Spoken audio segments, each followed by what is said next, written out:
Hello guys! Hello Leo! Welcome dito sa aking channel, Kapalaran 888 Leo. Alamin natin kung anong messages, vibration, gabay energy para sa inyong lahat. Ito general reading, so pwede kang makaresonate. Ito tayo weekly tarot reading guys. Para to sa lahat ng Leo. Wow! Okay. Okay, so nakikita natin Leo dito na siguro in charge ka sa linggong ito para sa pagluluto. Pwedeng may celebration, and ikaw yung punong abala sa pagluluto. Ang nakikita ko kasi sa'yo dito is connect with your ancestors. Pwedeng yung mga may posibleng padasal tungkol sa iyong mga mahal sa buhay na wala na sila dito sa mundo. And ikaw yung punong abala. Diba? Abalang-abala ka sa paghahanda ng pagkain para doon sa padasal or sa kung ano man na prayers ito na kailangan mong i-celebrate. Or okasyon.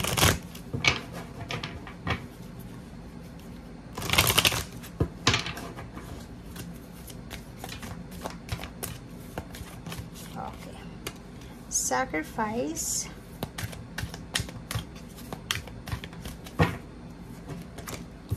Oh, temptation. Parang to, Leo, similar sa Scorpio, yung message mo. Third eye chakra.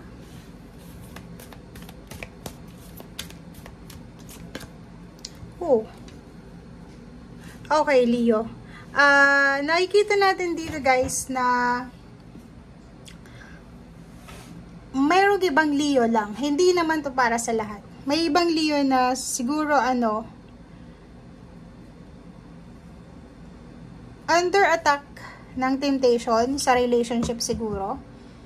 It's either for example, nasa long distance relationship kayong dalawa.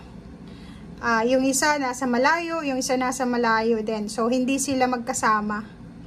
Sa linggong ito, yung third eye chakra mo is sobrang napaka-active niya. Mararamdaman mo na yung karelasyon mo is may other party, may third party. Mararamdaman mo kung ano yung emotion ng karelasyon mo. Especially asawa to, 'di ba? So, nakikita natin dito na yung iba sa inyo dito pwedeng makakaramdam ng self-pity sa sarili nila. Kasi especially kung nasa long distance relationship ka, tapos ikaw yung breadwinner, ikaw yung nasa malayo, nagtatrabaho, tapos bigla mong maramdaman na binabaliwala ka ng iyong karelasyon. So, or pwedeng makatanggap ka ng balita na yung karelasyon mo is may ibang karelasyon din. So, magkakaroon ka ng self-pity or pwedeng makaramdam ka ng negative emotion, magagalit ka sa sarili mo, sisisihin mo yung sarili mo, or pwedeng, syempre, magagalit ka doon sa asawa or partner mo. So, yun ang mensahe dito. Pero hindi naman yan makaka-resonate sa lahat, guys. Okay? Okay, Six of Cups and Temperance. Nakikita ko sa'yo dito na parang binabalikan mo yung mga nangyari sa nakaraan, mapa-family or personal or financial na buhay to. Nakikita ko sa'yo dito na siguro yung iba sa inyo dito is medyo nagiging emotional sila kasi inaalala nila yung mga magandang nangyari sa nakaraan na relationship na siguro ngayon wala na kasi nagkahiwalay or pwedeng hindi na maganda yung communication.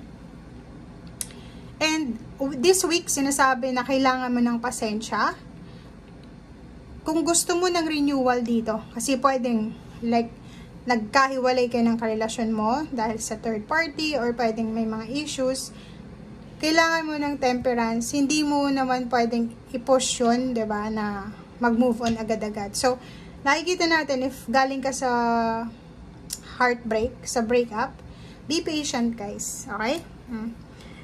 Dito sa barahang to, parang yung iba sa inyo dito, parang gusto nyo nang isuko. Gusto nyo nang isuko kung ano yung relationship na to na feeling mo hindi mo na kontrolado. Yung iba naman sa inyo dito, posibleng may parating na pera. 'Diba? So, pwedeng tinatrabaho mo ngayon yung dreams mo, yung goals mo, yung wish fulfillment mo. And etong King of Discs na to is yung pagkakataon to na mahawakan yung pera, 'diba? So, for example, nagsasakripisyo ka, sobrang hardworking ka, Leo. Etong dreams na to, sobrang tagal niya, 'diba? Parang feeling mo, ang tagal dumating ng manifestation ng dreams mo. So, ang sinasabi ng baraha, kung ang pangarap mo is tungkol sa pera, makamit yung lump sum or mahawakan itong malaking halagang perang to, yumaman, maging matagumpay, huwag kang susuko. 'Di ba? May pag-asa eh. Kasi nandito yung the star, hawak kamay, abot kamay mo na yung pangarap mo. Kasi pag sinuko mo yan, 'di ba? Kung ano man ang pangarap mo sa ngayon, pag ito ay give up mo, dahil sa nahirapan ka or dahil sa naghintay ka, naging impatient ka, magsisisi ka. Kasi in few months or few years, makikita mo na, 'di ba? Parating na yung justice, yung karma, good karma sa'yo. So, ngayon, kailangan mong ituloy. Ituloy mo lang kung ano ito, 'di ba? So, sinasabi ng baraha, may mga mag-o-offer sa'yo in few days, in few months, may mag-o-offer sa'yo ng kontrata, may mag-o-offer sa'yo ng work, lump sum, 'di ba? So, etong trabahong ito na posibleng papasukin mo, or kung ikaw ay isang business person, or self-employed, or freelancer, sinasabi ng barahan na if may pipirmahan kang isang kontrata, ano man itong gagawin mo na may involved na pera, ay posibleng magdadala to sa'yo ng napakalaking halagang pera, limpak-limpak na salapi. Lalo kung negosyante ka na Leo, kung makikita mo dito, or yung mga self-employed tsaka freelancer, tingnan mo to, is a justice, good karma, papeles, dokumento, pera, limpak-limpak na salapi, 'di ba? So, maraming blessings, maraming biyaya, oh, 'di ba? 6 of Wands, tingnan mo, oh, umaapaw eh. Umaapaw yung pera, umaapaw yung victory and success, umaapaw yung swerte, umaapaw yung contentment, yung stability, yung abundance and prosperity sa buhay mo, 'di ba? Pamilya 'to eh, 'di ba? Papasok kayo, buong pamilya 'to, papasok kayo sa isang bagong buhay na punong-puno ng biyaya at pagpapala. Ganon din eh. 'Di ba? 9 of Cups, lahat kayo, hindi lang ikaw dala-dala mo ang buong pamilya mo, dala mo yung buong angkan mo. Okay, pwedeng bigla kang mapopromote, biglang mapopromote din yung karelasyon mo or yung anak mo. So, hindi lang ikaw yung swerte sa barahang ito. Lahat kayo, parte ng pamilya mo ang siswertehin. Okay? Thank you guys. Bye!